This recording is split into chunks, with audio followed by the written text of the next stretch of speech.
with Washington, D.C. and crime and statistics, what should we believe? Because we're hearing, obviously, from one side, they're saying it's never been better. And from the other side, we're hearing this is a disaster. So what should the people believe? All right.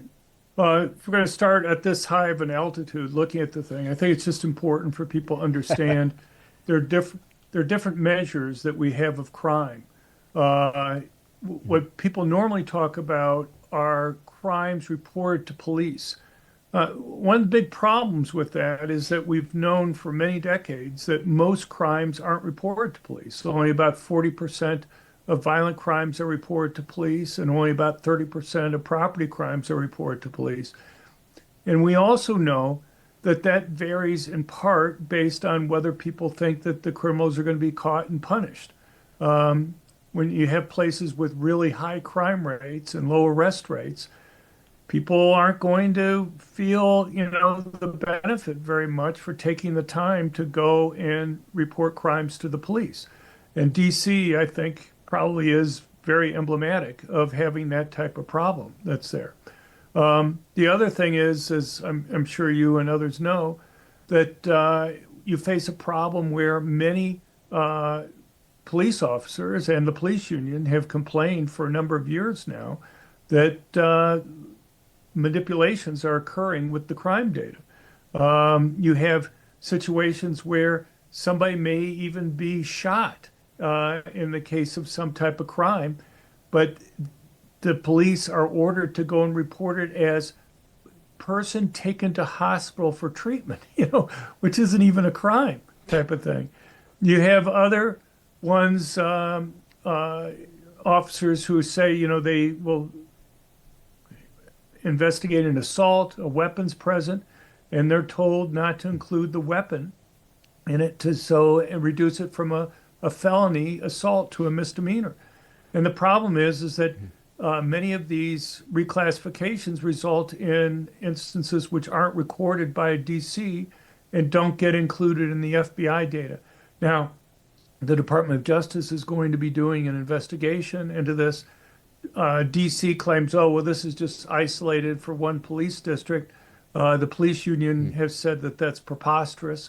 This has been occurring across the entire district, and also it's been getting worse over time. So those are just a couple things to keep in the back of your mind when we talk about these crime data, because we're talking about crimes recorded by the police department there. And so, there are good reasons to take it with a big grain of salt there, whether or not these are accurate numbers. But the bottom line is that whether you compare DC to other states, I mean, there are a lot of Democrats who want to make DC the 51st state, or whether you compare it to cities, DC has an incredibly high crime rate. If you look at violent crime, for example, DC's violent crime rate is like 54% higher than the worst state that's there. Their murder rate is about 169% higher than the worst state. It's like 523% higher than the average murder rate across different states. For something like robbery, I mean, it's just phenomenal. The robbery rate in DC is 955% higher than for the average state. You could look through these numbers. Property crime is off the charts, both in terms of being higher than the highest state and higher than the average. And if you look at it for cities, DC, if you look at the 20 largest cities, for example, DC's murder rate is higher than any of those cities. In fact, it's 50% higher than the worst city in the 20 most populous cities that's there, which is Philadelphia. You could robberies.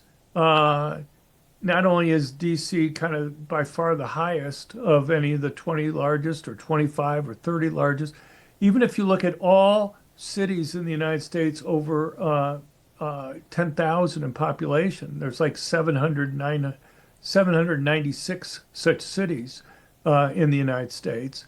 You're talking about the DC ranks third in terms of the rates there. So it's just for robbery rates. So it's just phenomenally high. It's really fascinating. I want to pick up on something you said towards the beginning, which was, it's based on reported crime. And what I find interesting there is I hadn't really thought about that as an issue in the U.S. Now, my company, I've got a business that does a variety of things, including investigations and intelligence collection and other things. And we've got offices in Mexico City and Monterrey. And down in Mexico, Right. The reported crime rate is incredibly low because there's really no trust in the police structure Right. there. There's no confidence among the people that, if anything, they're worried about getting, a shakedown from whoever they report the crime to. And so that is to be expected. So when you see the number of violent crimes, okay, this is just the tip of the iceberg. But I never thought about that as an issue here in the States.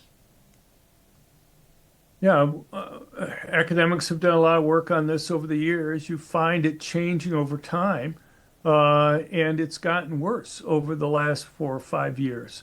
It's gotten worse for multiple reasons.